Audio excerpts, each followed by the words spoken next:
ஆகாவிசு மையநேய அன்பர்கள் அனைவருக்கும் வணக்கம். இன்றைய பதிவு திருப்தி, சாட்டிஸ்ஃபேக்ஷன்.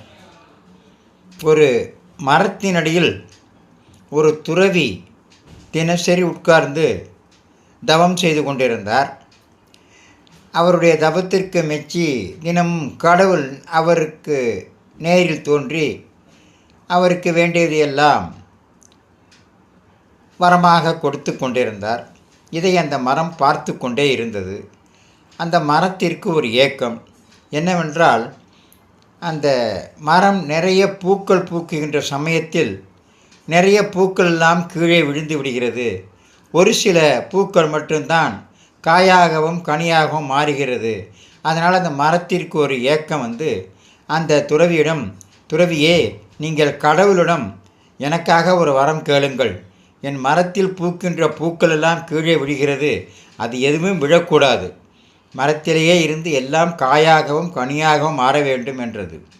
அதற்கு துறவி சொன்னார், இதை கடவுளிடம் கேட்க வேண்டாம், நானே உனக்கு அந்த வரத்தை அளிக்கிறேன் என்று சொல்லி தன்னுடைய கமண்டத்தில் இருந்த நீரை எடுத்து சில மந்திரங்களை உச்சரித்து அந்த மரத்தின் மீது தெளித்தார். என்ன ஆச்சரியம்! கீழே விழுந்திருந்த மலர்களெல்லாம் திரும்பவும் மரத்தில் போய் ஒட்டி கொண்டு அவைகளெல்லாம் காயாக மாற ஆரம்பித்தது. எல்லா பூக்களும் காயாக மாறுகின்ற பொழுது அதனுடைய எடை தாங்க முடியாமல் மரம் ரொம்பவும் சிரமப்பட்டது.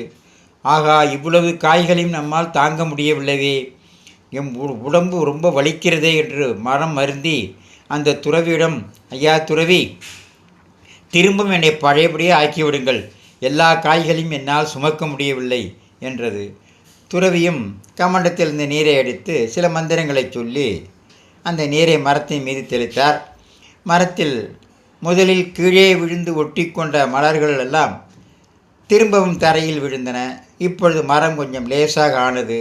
இதை கவனித்த துறவி சொன்னார், மரமே, உனக்கு என்ன ஒட்ட வேண்டுமோ அதுதான் ஒட்டும். உனக்கு எவ்வளவு திருப்தி இருக்கிறதோ அதுதான் திருப்தி. ஆசைக்கு மீறி அளவுக்கு மீறி ஆசைப்படாதே. ஆகவே திருப்தி என்பது ஆண்டவனால் அளிக்கப்பட்டது. ஆகவே உன்னிடம் எவ்வளவு பூக்கள் பூத்து காயாக மாறுகிறதோ அதை நீ அனுபவித்த வேண்டுமே, அதிகமாக ஆசைப்படாதே, திருப்தி கொள் என்று திருப்தியை பற்றி, சாட்டிஸ்ஃபேக்ஷன் என்று அந்த துறவி அந்த மரத்திடம் சொன்னார். இதிலிருந்து நாம் என்ன செய்வது? அளவுக்கு மீறினால் அமிர்தமும் விஷம்.